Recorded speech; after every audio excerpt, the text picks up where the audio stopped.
had a good feeling when I fell asleep that I'd wake up to a bunch of messages about the cheat that I was just talking about. Well, anyway, I got up this morning, gamer greets and all, didn't take a shower first, nothing, just diddy bop straight to my computer. Boy, was I excited to see some of these messages. So I'd like to thank the person who sent me these emails. I'm not quite sure if they want to stay anonymous though. So the only thing I can think to do that works for both of us is I'm just going to give you a shout out in Morse code. I'd like to give a big shout out to... because without you, this video wouldn't have happened. So I saw a comment from one of their accounts saying that I did no research and I listened to a bunch of haters before I uploaded it, so I didn't know the full story. The first thing that I have to do is I have to apologize.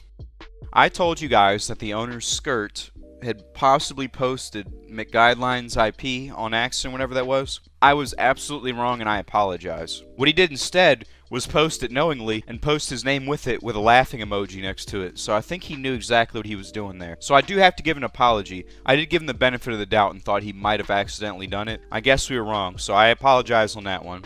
The next thing here is going to require a little bit of story time, essentially. So these images here are showing that they were scared of Fatality's staff, targeting them for copying their UI. So their plan was to get friends from other cheat sites, one being a guy with a tool to help them crack the cheat. For a bit of context, the guy next in these images is the owner of Weebware. If you don't remember my discussions on him last year, he's about as incompetent as the rest of these guys. So it's not really surprising to me that he's there helping them out. The second guy is Virtus. He was involved on some projects including R3 cheats, Black Sector cheats, and currently Satan 5. Back when we were doing the lethality videos, he had offered to crack it with the same tool that he's talking about here. Nothing came of it and I forgot all about it. Essentially what's going on here is that these guys have become so paranoid about getting cracked for copying the UI, they sent out the Batman signal of incompetence to make sure these three cheats could come together to rule them all as the three stooges of cheat websites. It seems more like a strategy of someone who's against the wall, and I just don't really understand the logic of it. You'd copy someone's UI, get caught out for it, then instead of changing it and moving on, you try and crack their cheat behind the scenes while they want to do the same to you? This writes like bad TV.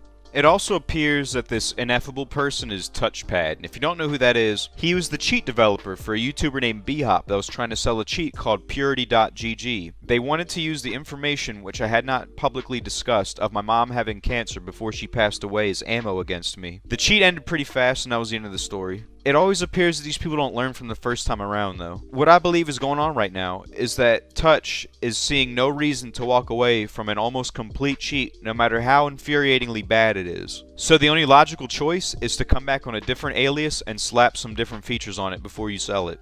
The thing that indicates this to me is the obviously rushed UI. The entire cheat menu and the indicators on your heads-up display are already stolen from existing cheats and are almost a perfect one-to-one match. The moral of the story is I would stay far away from this one. The more I look at this dumpster fire, the worse it gets. There's one more reason I honestly wouldn't trust this cheat with these people running it. I wouldn't trust it based on the fact that if the homies decide to crack the cheat at 10 in the morning on a Monday, these goofballs ain't gonna be able to do anything about it until their bus gets home at 3 p.m. Alright, jokes aside, that's all I have for this video. Just remember to do your research where you're spending your dollars.